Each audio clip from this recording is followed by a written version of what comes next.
ఉమ్మడి ఆదిలాబాద్ జిల్లా నుంచి సీఎం రేవంత్ రెడ్డి జిల్లాల పర్యటనకు శ్రీకారం చుడుతున్నారు. ఈరోజు కొమరం భీం జిల్లాలో పర్యటించే సీఎం కొఠారి కొత్తగూడలో పూర్తయిన 25 ఇందిరమ్మ ఇళ్లను ప్రారంభిస్తారు.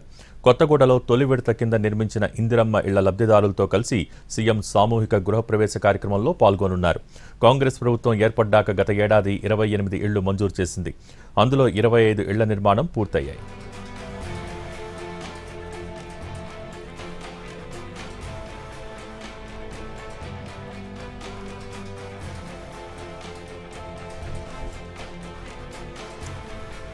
గూడెంలో గృహప్రవేశాల తర్వాత కాగజ్నగర్ ఎక్స్ రోడ్ వద్ద నిర్వహించే బహిరంగ సభలో మాట్లాడతారు.